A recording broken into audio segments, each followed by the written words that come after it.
As I was saying, I'm very happy to introduce you Daniel Szalai from Hungary and Tobias Zimmer from Germany, two young artists that were selected among many, I think over 100 applications for the residency Generation A algorithm. This is an initiative by the Goethe-Institut, the headquarters of the Goethe-Institut, which initially started 2018 on the occasion of the German presidency of the Council of Europe.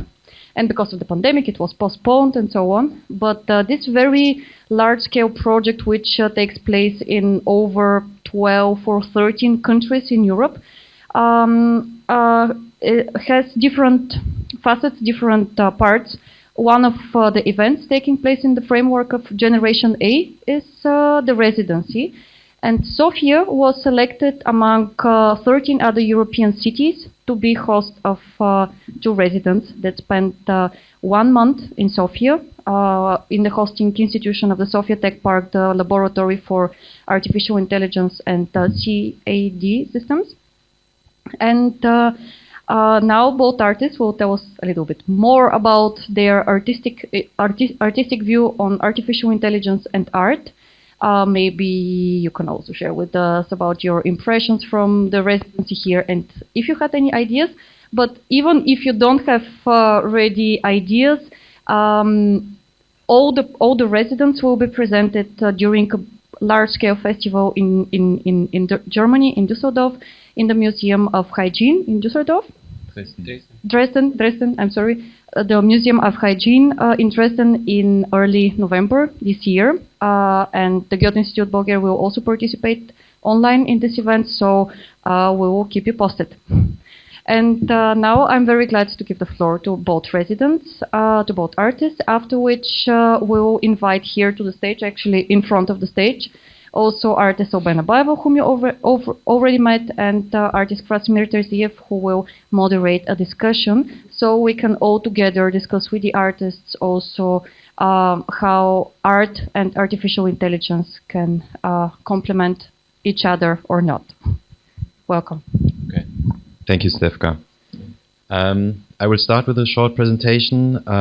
I will briefly talk about our experience in the Tech Park, in the AI lab, and then will mainly present my latest work.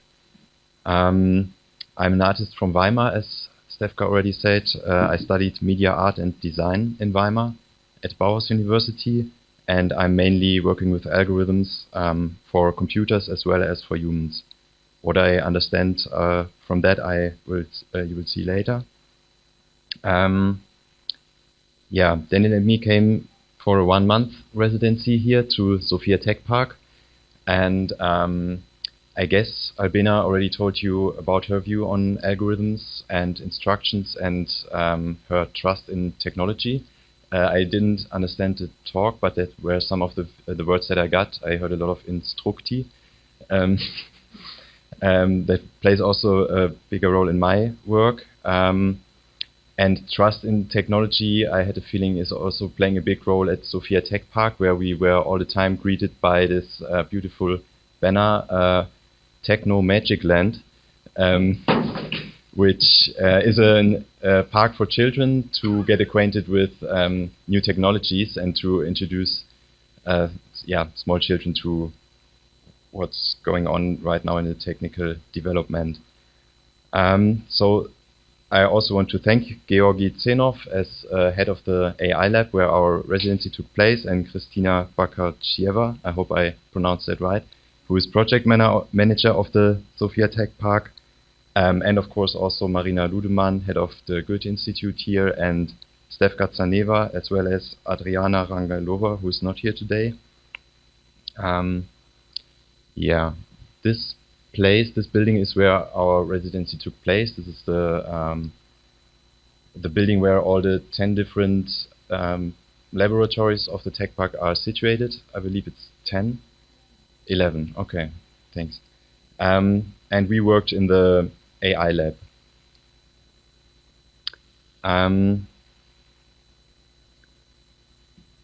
Yeah, there, for example, we participated in an experiment on neuromarketing, where Georgi and his team, they try to improve advertisements by reading out brain data and checking for the level of excitement and stress while drinking 4 different new types of drinks that should be improved in their taste. And I also see here this topic of trust in technology, that somehow we seem to live in a time where it's not enough anymore to say I like this drink, but I need the exact number how much I like this drink. And there's this trust and optimism that we can improve our life and experience by technological advancements and reading out data with sensors from our body. Yeah, and it has to be objective, rational, and accessible by that, and it somehow makes us believe that we are experiencing something more certainly by viewing it through numbers. This is a readout of the EEG when I drank some of the one of the drinks, and this leads me to my latest project, which is called Identical Walk. This is my master thesis project that I finished 3 months ago, and also in this project I entrusted myself to technology. I didn't measure my brainwaves, but I was using a GPS sensor and microphones to measure my movements while walking through a city in Weimar, with a technological device that I built myself that I call the pacemaker. And I entrust myself to its instructions that guide me on a 21-day walking performance in which I repeat exactly the same walk each day.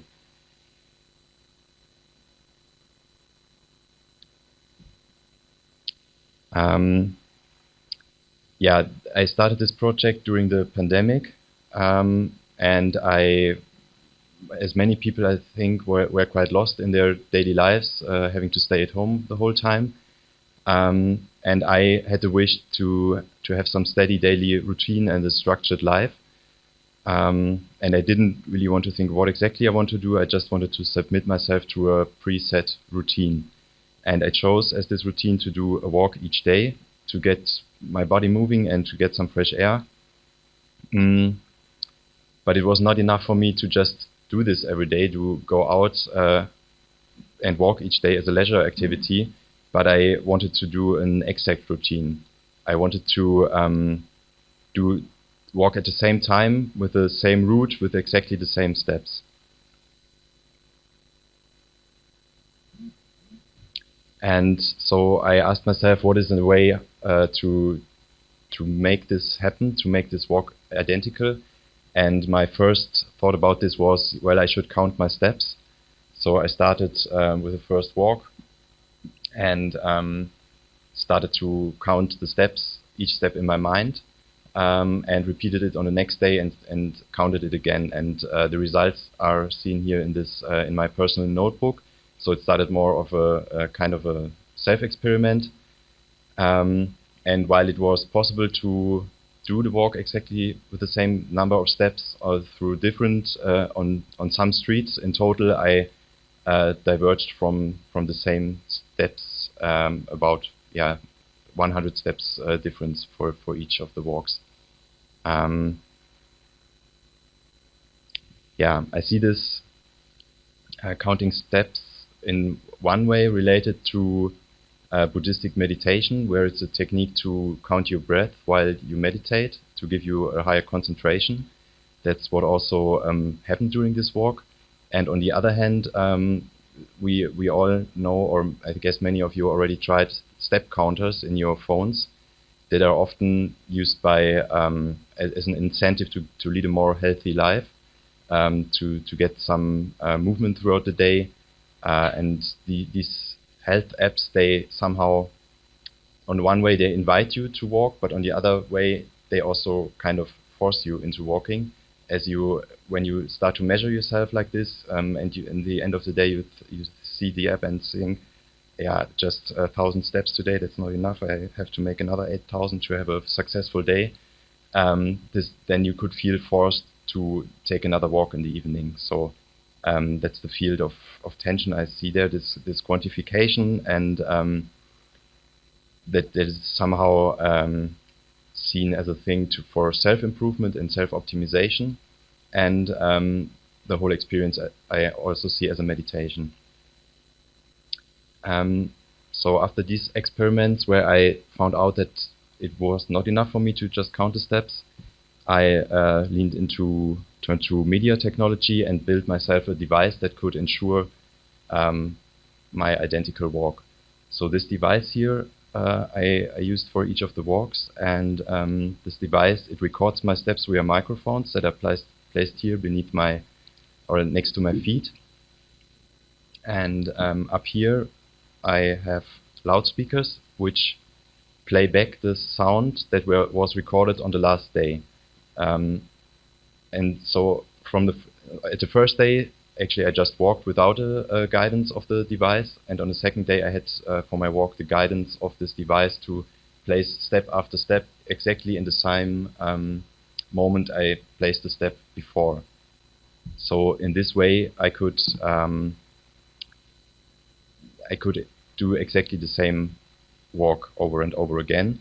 What's also happening there is that it's also recording the surrounding sounds of the city, and the steps that are played back are also re-recorded by the microphones on the next day, which means that with each day there is a sound collage that is getting denser and denser, and it becomes harder and harder to follow this quite clear instructions from the beginning. It becomes a sound mashup at the end, and this structure and this idea about the exact repetition becomes harder and harder to follow through that. And I'm also using algorithmic paradigm here of the loop, of the iteration and repetition that is also a concept in programming.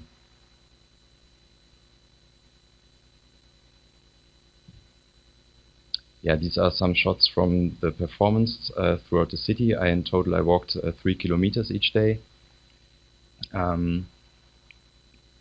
capturing different sounds. And this is the exhibition that took place at the same time. So this exhibition was intended to last 21 days, exactly the same time as I did this performance.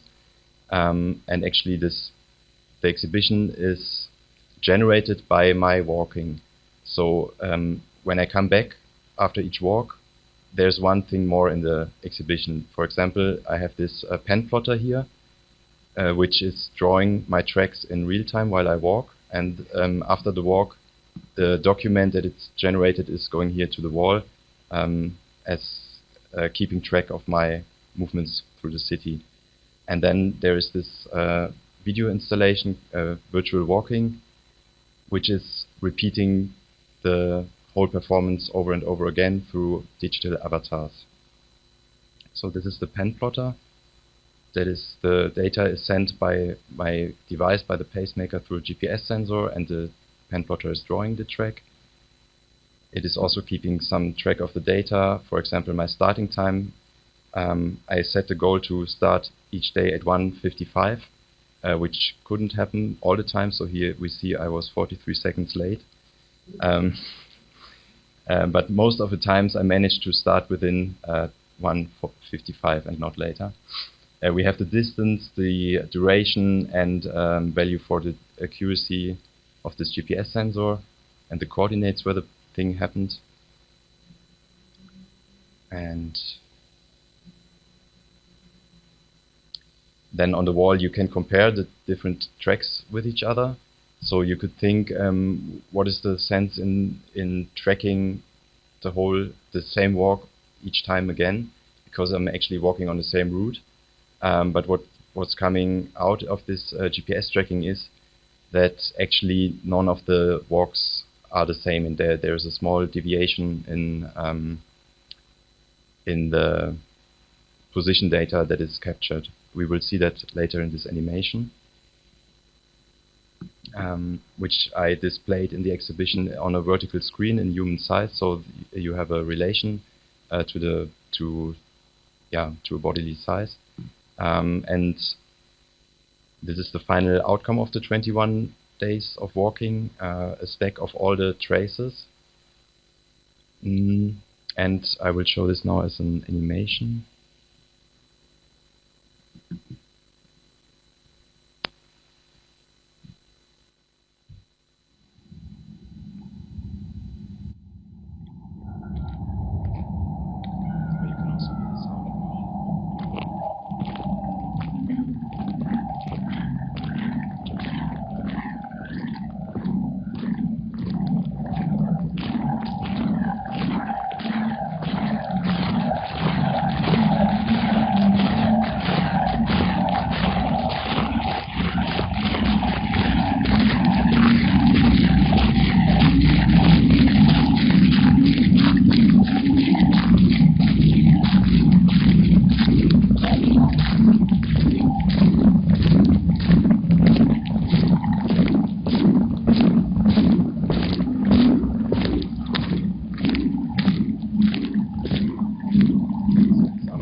Visualization from above.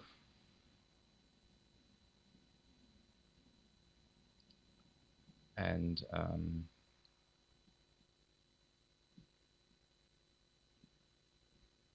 yeah, this is a 40-minute video which is generated out of the movements of my walk, and so it's not a preset video.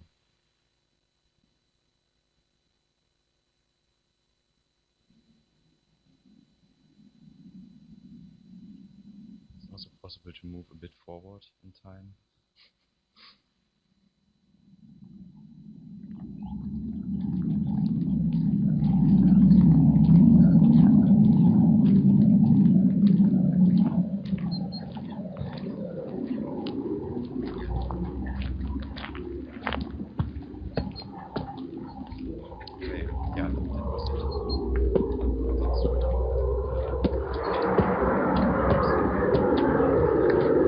Attention.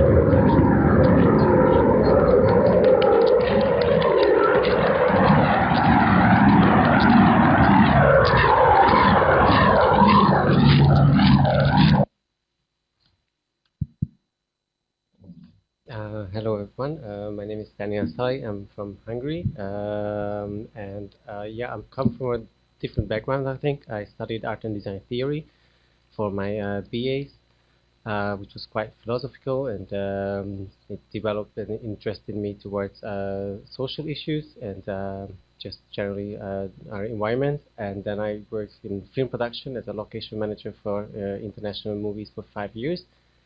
Which introduced me to the very ugly capitalistic world of this neoliberal system, which was quite definite as an experience. And then I did a master's in photography. So I mix all these different things. And in my practice, I mainly focus on the field of animal studies and posthumanism. So that's why you have an animal in the back. I'm going to tell you a story about cows, let's say. It's a project which is ongoing for me. I'm working on it since a year now. And you might wonder what a cow has to do with AI. Well, a lot, because it's quite obvious by now that we very much like to implement systems that we imagine as utopias or probably even dystopias in the animal realm.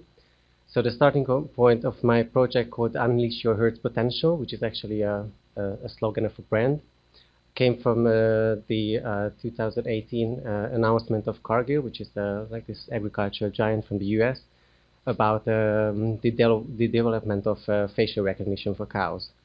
So they have this pixel pattern recognition, which uniquely identifies cows by their hidden patterns, their height patterns. And so they can measure everything, what they consume, how much water they take. They can also see their breathing cycles, as well as behavioral patterns, which I find quite interesting. Here you have another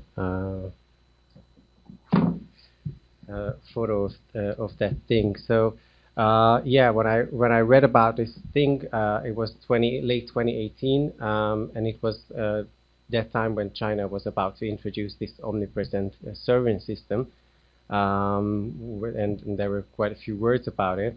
So I immediately connected this in my mind, and I started to wonder how did we get there and what is going on. So I made a bit of a research and found out that cows and cattle are quite important for humanity. It was domesticated like 8 to 10,000 years ago, and I think this somehow the societal changes of humanity are very much reflected in the position and the aim what these animals serve in it. And so it's quite interesting that this Korean German philosopher Byung-Chul Han says that when the progress of industrialization developed and to a point, then it became important and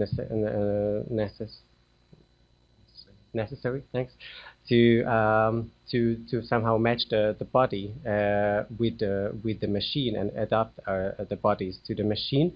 And I think in this regard, it's not a big surprise that the selective breeding of cows started very much during the industrial and agricultural revolutions, like the British agricultural revolution.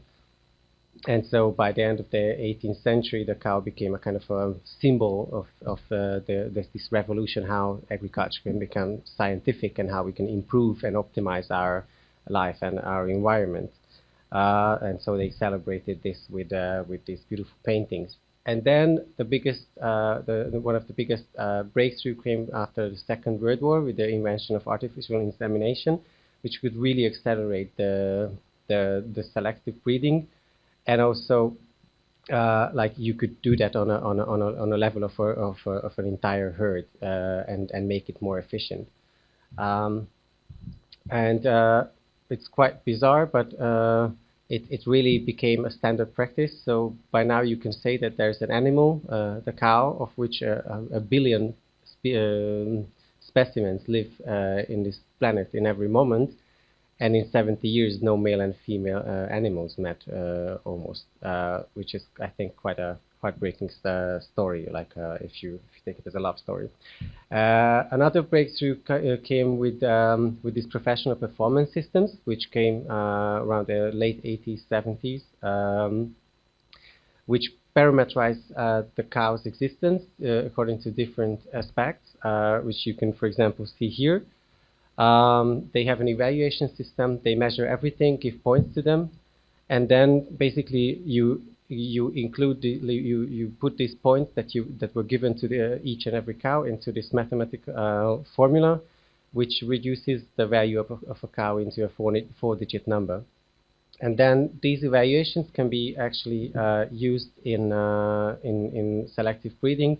So when you have a genetic program, you can target specific traits such as udder placement, nail angle, fertility, whatever you want.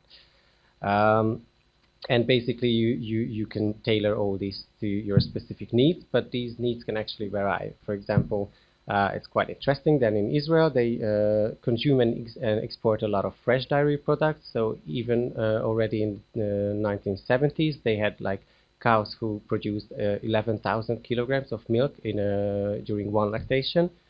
Whereas, for example, in New Zealand, which is far away from everything, and they need to produce hard cheese that can be exported through big distances, it's more important for them to have the proper fat percentage to produce this milk. So they have a completely different idea of a cow, and they go for specifically towards this direction.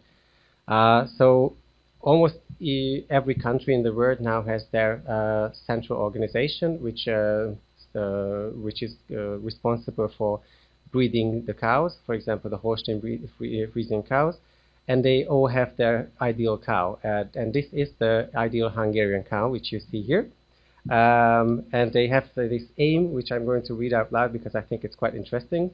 So they are aiming to develop a cow population whose individuals, regardless of farm size, are suitable for high-quality economical milk production in any husbandry system, are suited to professional requirements, have a long useful life, are sufficiently fertile, calve easily and doesn't require human intervention, whose udder is suitable for both mechanical and robotic milking, are solidly built, have a strong, well-positioned leg structure which enables them to walk safely and comfortably on walking surfaces in large-scale production, whose body size enables them to take up large quantities of dry matter, and are efficient in the utilization of the feed they take up, making it with the lowest possible emission of greenhouse gases.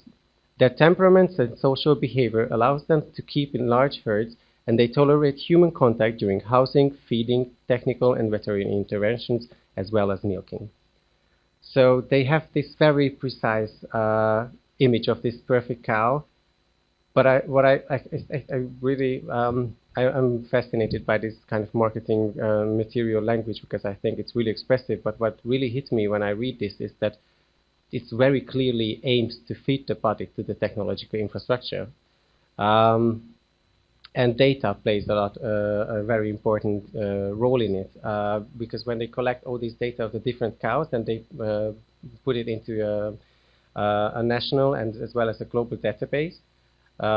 Which is governed by this organization called Interbull, which contains the data of over 200 million cattle for 4 generations and 70,000 bulls. So it's easy to imagine that it's impossible to basically keep up with this data. And because of that, the geneticists use specifically designed mating programs that can handle this data. And I think it's quite crazy because this basically means that the cow's revolution in general is led by an algorithm. And I found that really fascinating, especially if I take into consideration that it's not just led by an algorithm, but it's basically led towards technological adaptability and economical needs, which I think is quite sad and also makes me wonder, okay, then whose evolution is it actually? Like, is it the technological improvement or development being expressed through this body of a cow, or it still has to do something with the animal itself? And also these management programs, which I told you about at the beginning, play a very important role in that because they support this process to quantify all aspects of a cow's life. They use a lot of AI, well, like what we call AI, and also there is this image of the connected cow. You have different pedometers and other sensors and tail movements, and you can say everything about a cow, like really even the finest, smallest details. If it has any digestive problems, must it is, when it ovulates, everything. And I think this is quite interesting. And I think now I wanted to show you a video which I'm not sure how to do because I'm not that used to these computers, but I think this is it. Yeah, so basically what I had in mind when I visited these farms is that utilizing computer vision, AI, and robotics, today's farms can be regarded as a kind of informational panopticon, just as Jeremy Bentham's panopticon, in which animals are subjected to continuous digital surveillance. And what is quite interesting is that they are free to move within this automated farm, and basically they actively participate in their own exploitation in return of favors. So this infrastructure allows to quantify all aspects of their lives, and these farm management softwares can treat them as a mere data set, which I find quite crazy. It's very much aligns with this idea of the 360-degree customer view.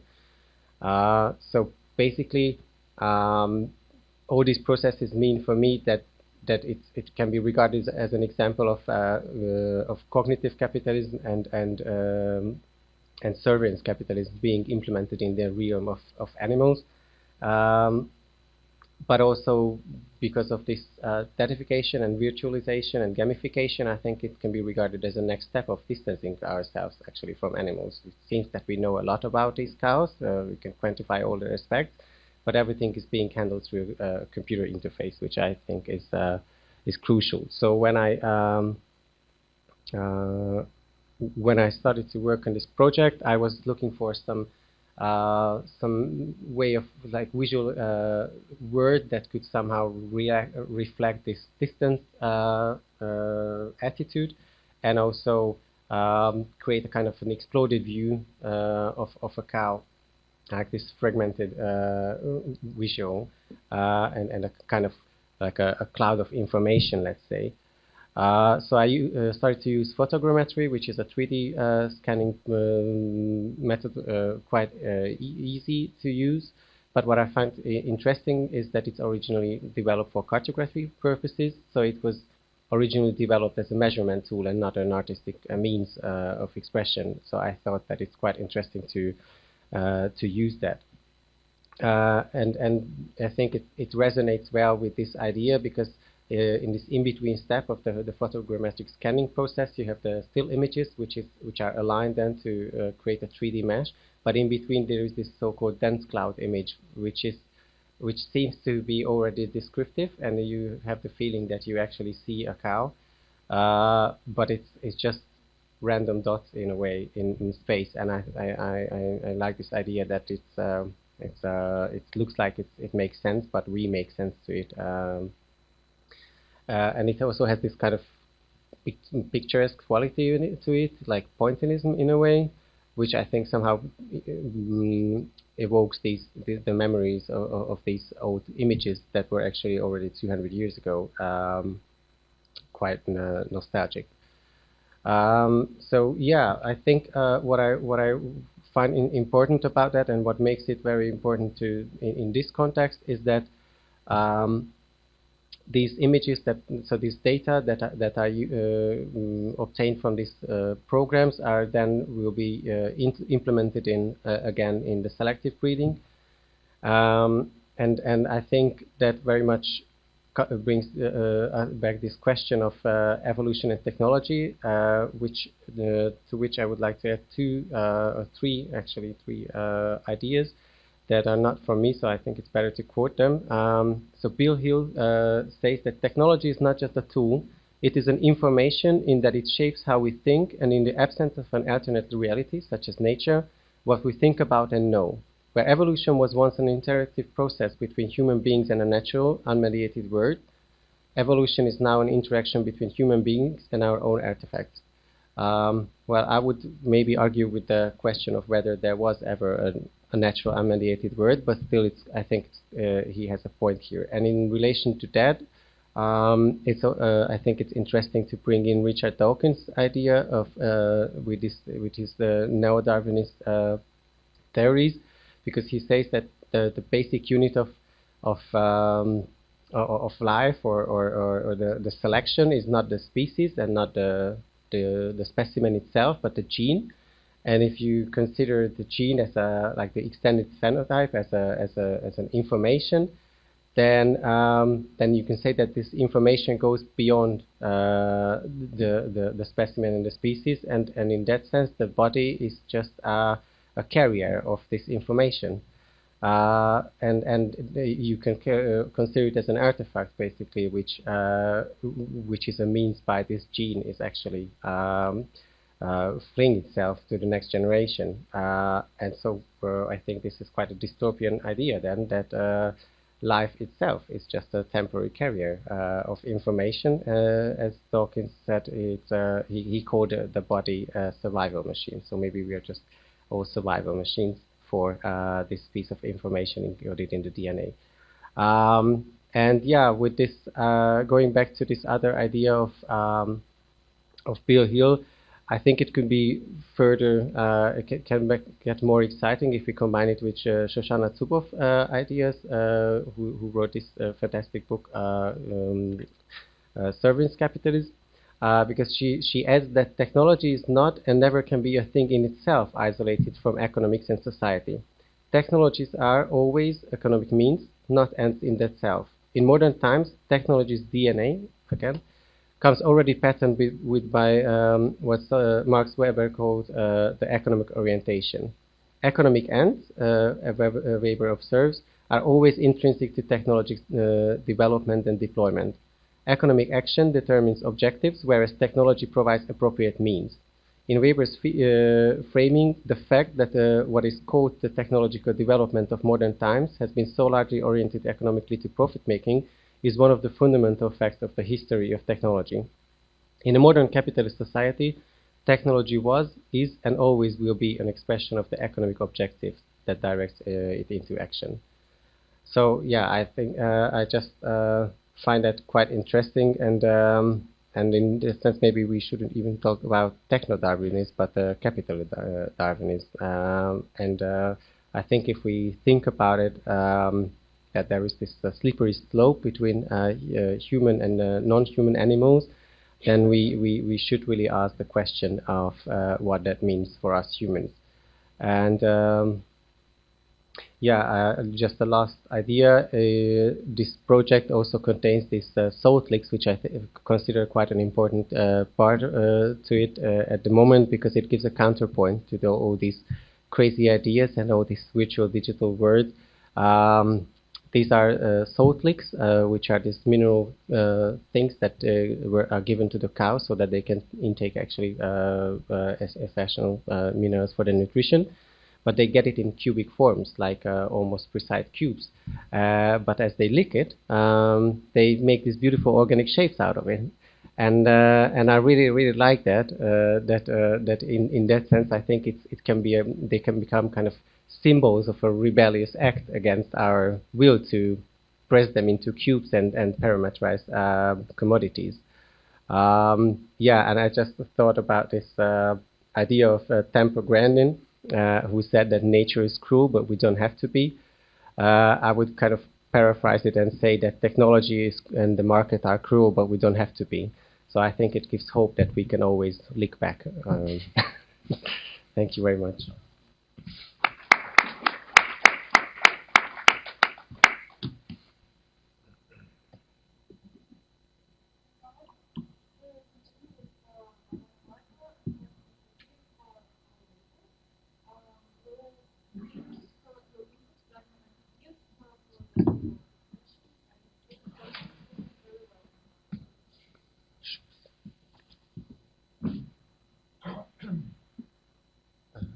I think we had one more, right? Okay, let's have something else as a background than my work. Yeah, maybe that's the best.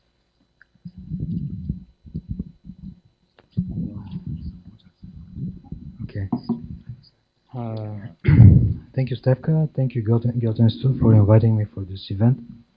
It's a fascinating evening. 3 artists, 3 completely different worlds, universes, and I'm very challenged. Actually, it's very difficult role. I mean, I don't know what what can I do because I'm an artist myself and I develop my own practice, and I'm quite far actually from your meticulous researches into your special areas in which you are working. But I don't know. I'll try to make sense out of this, and hopefully we'll have a conversation in the end. Well, thank you. Fascinating presentations. I learned a lot, but maybe I'll just start in a very basic way, asking questions to first Albena and then both of you, or just commenting sometimes.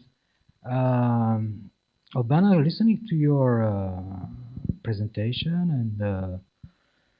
and also seeing the exhibition twice already at the opening and today.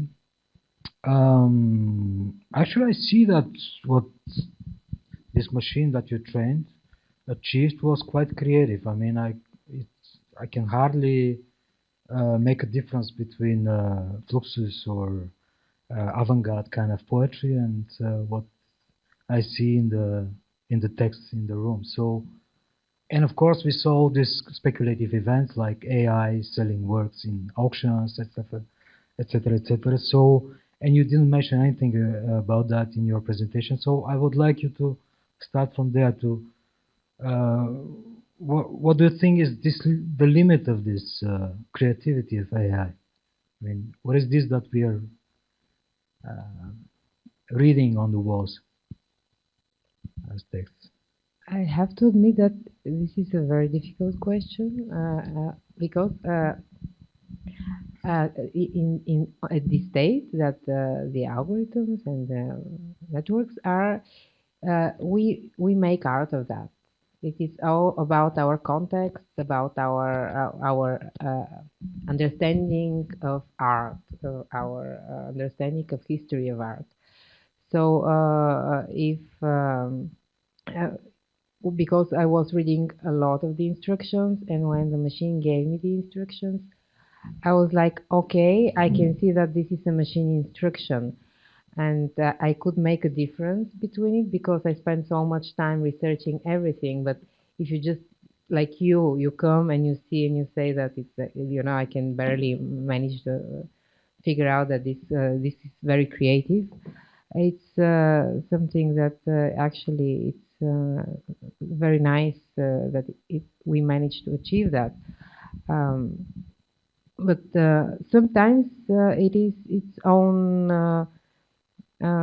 creator. It doesn't have logic for us. So when I read the instructions, all the things in the instructions had their own plane that sometimes it was impossible to be fulfilled, which also is is something that happens also in Fluxus.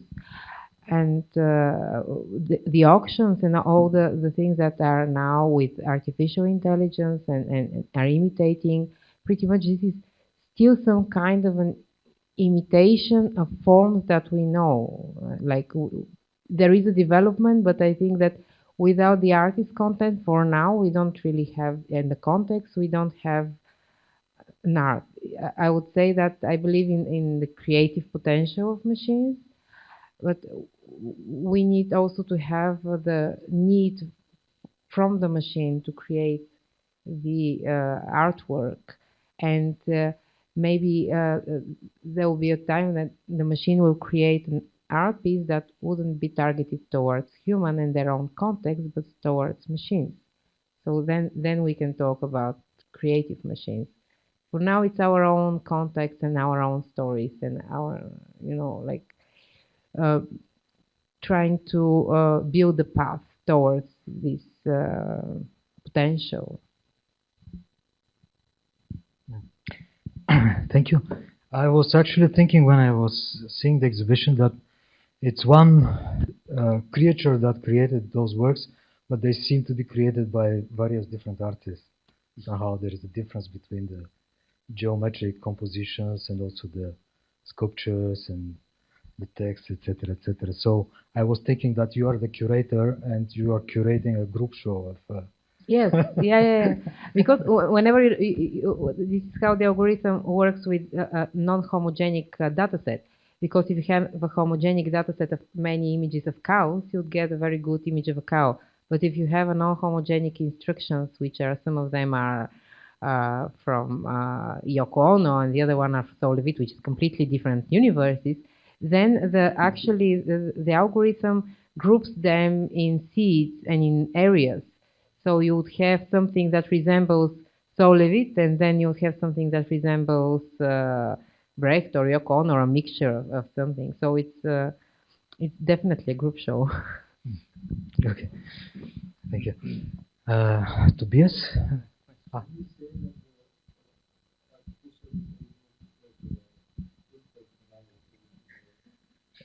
We are a legion in the biblical sense.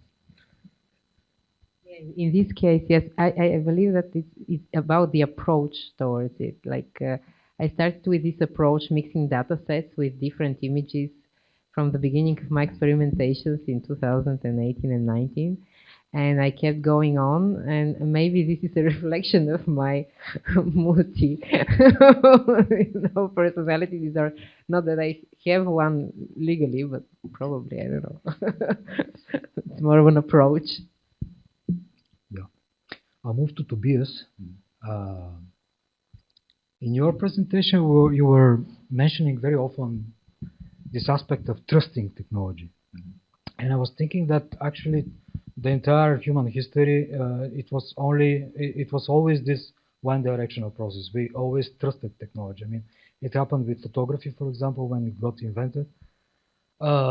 People trusted it to be more objective, creating more objective image of reality than any human was able to do before it. So I was wondering if there is option to distrust technology. I mean, is it possible to build interfaces that allow us to distrust technology? Yeah, it's a very good question that I didn't think about so far yet. Yeah.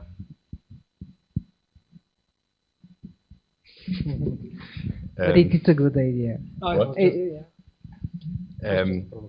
Yeah, no, I see completely what you mean, but I guess we are so entangled all the time since a very long time with these technologies that we are hardly ever stepping out of this entanglement to look at it from the outside.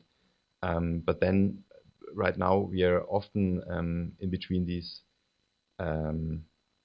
two different directions, that the direction is leading us or we think it's leading us either in a kind of dystopia where everything is controlled, surveyed, and submitted to technology. And on the other hand, there's this belief, this pure optimism in technology that it will somehow solve our lives for us. Like it could find a cure for cancer, or AI can solve climate change for us in a way. So there's always this belief in a techno fix that for social problems or human problems, and on the other hand is dystopia. But probably we are always in between that in reality. Yeah, maybe the artists are building this kind of interfaces because they seek always for errors. There's a question. Sorry. This creativity create, doesn't it defy the basic function of technology and trustability of technology? They go the opposite ways. As technology became more creative, it became less trustable, basically.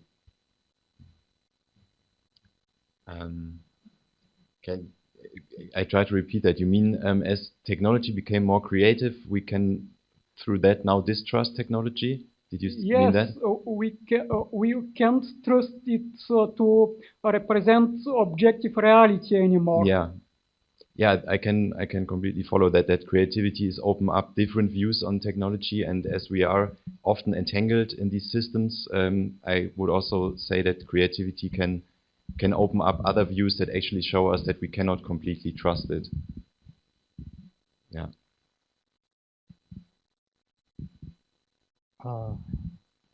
My next thing is not a question, but just a comment, maybe. When I was seeing you, how strict and punctual and disciplined you were, more or less, it reminded me about this cliche about Germans being a clockwork society.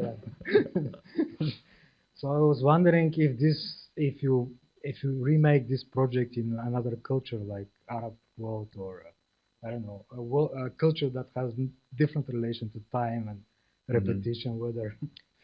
Yeah, I could imagine that would look quite different even with a different cultural background. I can imagine that this has something to do with that, but also with being a programmer where you always have to be quite exact with your instructions that you give to computers, because when you don't give the right instructions, then you receive a different result.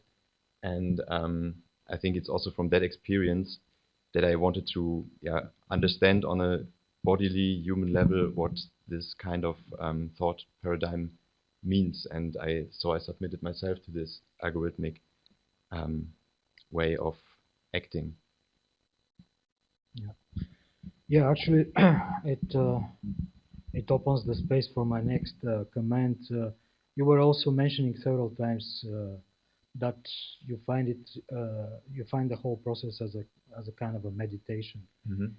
And I briefly was interested in meditations, and I remember that there were formulas for walking meditations, but in all of them, meditation meant that you're turning your attention and your concentration on your own body.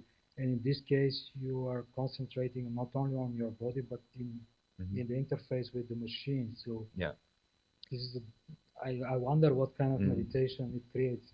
Yeah, I understand this this comment, but I also dealt with Buddhism and read a book about infinite practice, ewig üben it was called, and there were descriptions of how Zen monks meditate, and they also follow a lot of instructions. They in their daily life, basically nothing is free in their life. So they know exactly when to stand up, when to drink the tea, when to go to the toilet. Basically, they have instructions for how to place the towel when you go to the toilet, with which hand you pick it up again. So it's also a very structured life for people that take this meditation seriously. And then there's also this understanding of meditation in Japan called Do. Like Do is called the way. So, for example, there's Judo, like this Judo, the fighting technique. Judo, yeah, Judo. There's Kyudo, for example. Kyudo is the art of shooting with bow and arrow, and this is also, I would also say, this is a kind of a technical object, but it's not the aim to. It's not really the aim to hit your goal with this bow and arrow, but it's seen as a meditation. So there are different kinds of devices that are used for technology, for meditation. I mean, different technologies used for meditation, and in this way, I also see my device, which of course adds another layer as this electronic layer. But then it's also always playing back myself through this audio files. It's not that I use the metronome, for example, that is always giving a very strict signal, but it's always it's recording me and playing it myself back to myself. So I'm constantly also with this audio track going somehow deeper into myself with each iteration. Can I have a question? Yes. And did that made you feel more in control? The whole process and the whole experience. I think so. I can say I found some orientation in this. each time when I stepped into the steps again, I knew they will still be there and I can just follow them and don't have to think about it. But on a personal level, like on like, did that made you feel more in control in your life, more in control in, because like meditation is always about, you know, some type of, I don't know, self-improvement? No? Yeah, some people see it that way in the self-optimization way. I hope that that my usual meditation practice is not that way. But I can say with this project, it was two ways. In a way, of course, it gave me this structure, but on the other hand, it's also it was very, very strict. Like even getting to the gallery each day on time was somehow sometimes a struggle, and it also put me under a lot of stress. And of course, I knew this from the beginning that this will be quite a difficult task that I put myself under. But I wanted to experience it in this way. But I think it was also good that it was a fixed amount of time that I did this. But your tool was not very precise. What? Your tool for measurement the steps was not precise on purpose, I guess. It was on purpose, and I also have no completely rational explanation for that, I have to say. Of course, I could have used a metronome that would have not even measured, but just tell me exactly what to do. Like it would have been very exact each time. So I would say this was my artistic freedom to choose this more inaccurate way of measuring and of executing the project.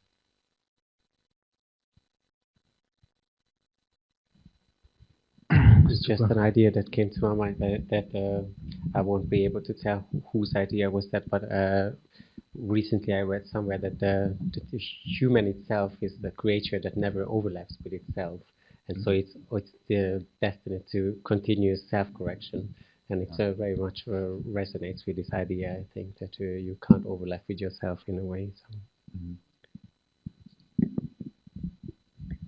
Yeah, it's time to address Daniel, and that's the most difficult task for me, because your research is so much I mean, it really goes into this very serious academic kind of analysis of this specialized field, and as an artist I also reacted as you finished your presentation. I mean, is there a way to stop this? Is there a way to somehow, I was wondering, is there a way, as now we are thinking about ethics with, I mean, especially with speculative realism and these new philosophies, we think about new ethical ways to relate to animals and to plants and to the entire planet, facing this ecological catastrophe that we are living through.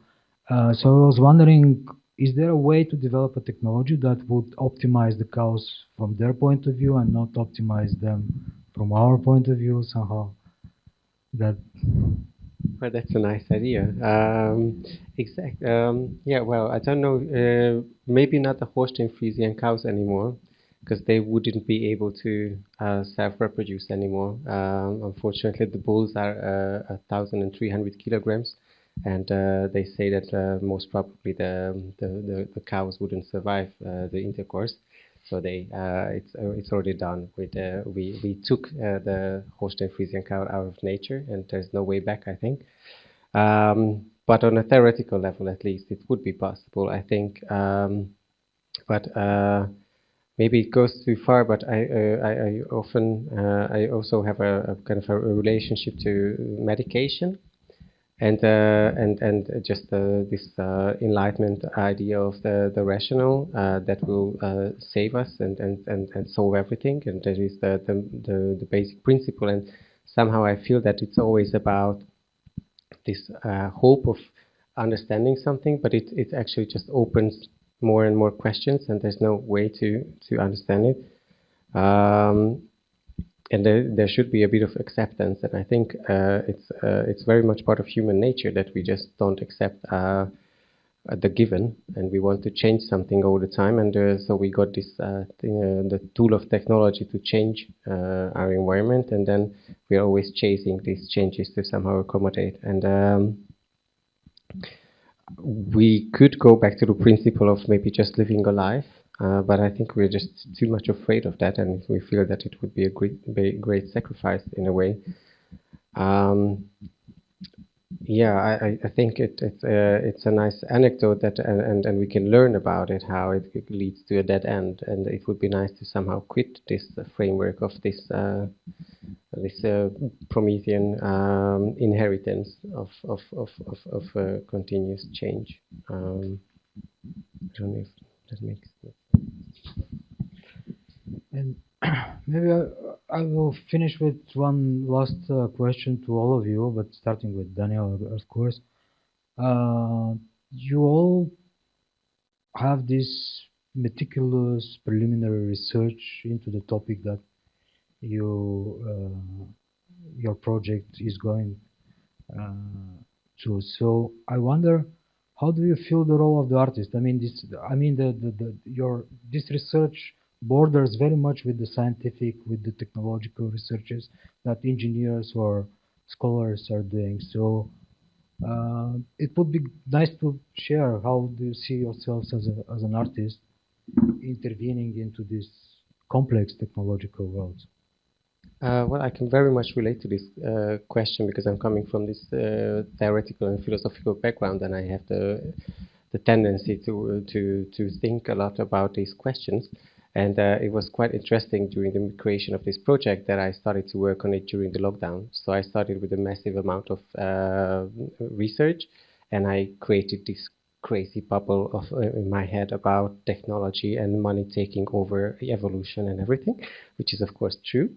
And then the kind of artistic salvation was when I went to this cow shed and I found this salt lick in the middle of saliva, and I was like, yeah, that's something really nice, and this is actually way more interesting and more real and more expressive and relatable.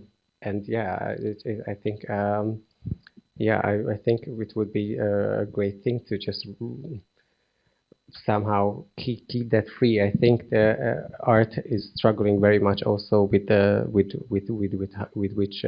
what the cows are struggling with, this realm of technology and cognitive capitalism and immaterial production. And I think it's really, really difficult now as an artist to step out of this framework and get out of these boundaries, that you either have to produce something that is beautiful and marketable, or you have to do something that is actually scientific and translatable and transferable as a piece of knowledge. And in that sense, I found, for me, it was very important to find these salt licks and just, lick a piece of land and get close to it. I think that would be quite, like, for me as an artist, I feel that this is the message now, to lick the soul.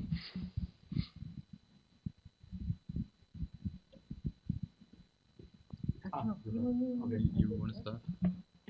So it's okay. So I again, difficult question.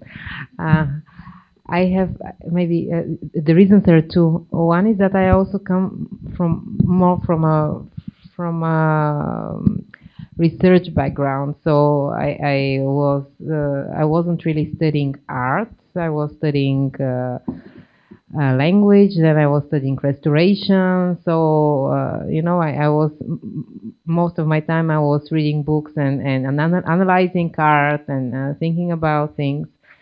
And so it comes naturally that I'm more familiar with this starting point. So I start with thinking, with reading, with researching, and then I found my idea.